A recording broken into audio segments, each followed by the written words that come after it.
Punya ikan asin di rumah? Cobain deh dimasak kayak gini, dijamin bikin nagih. Apalagi nih ya kalau disandingin pakai yang ijo-ijo tumisan kangkung. Udah deh paling top banget pokoknya. Halo guys, assalamualaikum. Balik lagi di rutinitas siang hari aku. Semoga kalian gak bosen-bosen ya nonton videonya.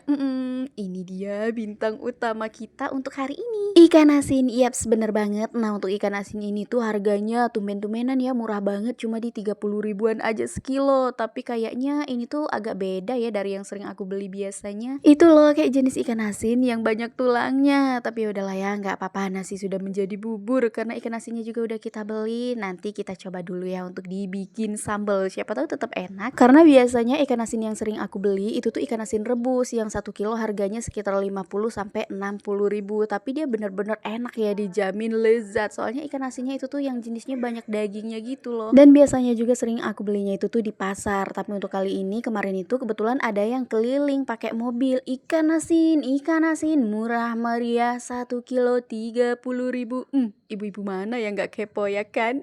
Setelah nimbrung bareng ibu-ibu yang lain ya kan, milih-milih sayuran, tahu-taunya aku tuh bawa pulang ikan asin. Dan ini untuk videonya nggak kerasa aja kita tuh udah di bagian tumis menumis perkangkungan nih. BTW untuk kangkungnya ini aku pakai kangkung cabut 2 ikat ya. Ini langsung aja aku mau tumis semuanya karena emang dalam keluarga aku tuh emang lebih suka banget sama yang namanya sayuran hijau kayak gini. Dan untuk perbumbuannya gampang banget. Pokoknya seperti yang kalian lihat di video aja lah ya. Untuk bumbu halusnya tadi tuh cuma pakai bawang merah, bawang putih, cabai rawit. Terus untuk bumbu seasoningnya micin, garam sama kaldu bubuk. Udah kayak gitu aja, pokoknya sesuai selera masing-masing aja say. Nah karena untuk di menu kita yang pertama udah mateng, alhamdulillah. Jadi ini aku langsung aja ya kan hidupin kompor kembali, tangkringin wajan yang baru. Nah di sini tuh aku bakalan goreng ikan asinnya tadi. Ini udah kelar aku cuci bersih dulu sebelumnya ya, biar nggak ada kuman-kuman yang ngikut. Ini langsung aja kita masukin ya kan. Kita kasih dia berenang dulu di dalam minyak panas.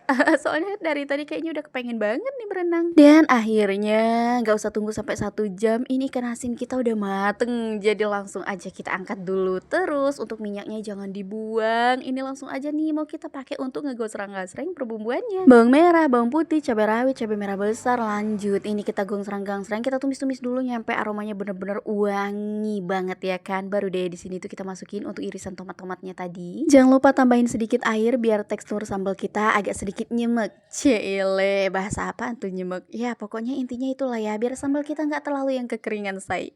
Kalian tim persambalan yang teksturnya kayak gimana nih? Basah atau kering? Ya udah pokoknya sesuai selera masing-masing aja lah ya. Dan jangan lupa tulis di kolom komentar ini untuk sambalnya. Lanjut aku tambahin bumbu seasoning. Pokoknya biar persambalan kita itu ada warnanya seperti warnanya hari-hari kita ya kan. Jadi di sini untuk sambalnya itu tuh aku tambahin pakai irisan daun bawang. Hayo, ada yang bisa tebak nggak rasanya sambal ikan asin ini tuh kayak gimana?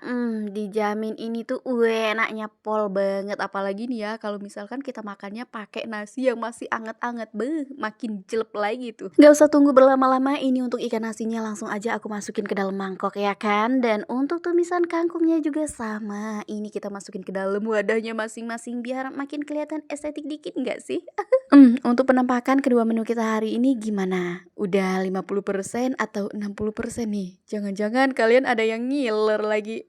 Oh iya, selera kita ada yang sama nggak sih? Suka sambal sama tumis-tumisan? Pokoknya apalagi nih ya kalau udah lihat sayuran yang ijo-ijo kayak gini, udah aku nggak bisa nolak. Lapar nggak lapar pasti jadi lapar. Dan karena berhubung ini udah di jam berapa siang ya, pokoknya sekitaran jam 12-an deh kayaknya. Jadi emang udah waktunya juga sih untuk makan siang dan nggak perlu berlama-lama ya kan, karena emang perut udah keroncongan. Jadi di sini aku udah ambil nasi, ambil sayur, ambil sambal ikan asin dan pakai lalapan timun juga. Nah untuk kali ini aku ajak kalian makannya itu tuh di belakang rumah sambil ngeliatin pohon pisang aku. Syukur-syukur kalau misalkan ada monyet yang lewat nih bentar lagi. Soalnya ya di belakang rumah aku ini tuh banyak banget monyet. Tapi emang iya sih mereka itu tuh punya jam tertentu. Misalkan nih ya contohnya kalau pagi mereka itu tuh selalu datangnya sekitaran jam setengah 7 ataupun jam 7. Terus kalau siang kayak gini sekitaran jam 1. Nah nanti sore sekitaran jam 5 lewat. Kukira cuma kita aja yang takut gosong, rupanya monyet pun sama. Kalau keluar di jam 12 siang kayak gini mungkin takut kulitnya keriput kali ya. Makanya mereka lagi pada ngumpet aja dulu. Tunggu kalau misalkan ya cuaca agak sedikit redup lah. Nah ini di sela-sela makan kita rupa-rupanya anak bontot sementara ini nongol guys. Jadi seperti biasanya aja kita cipika-cipiki dulu ya kan.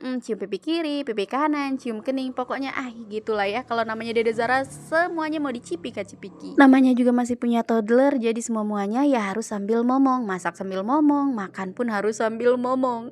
Kayak gini nih lah contoh salah satunya. Dan untuk cerita hari ini kayaknya sampai sini aja. Makasih banyak yang udah nonton dari awal sampai akhir. Semoga kalian sehat selalu dan sampai ketemu lagi di vlog aku berikutnya. Bye-bye.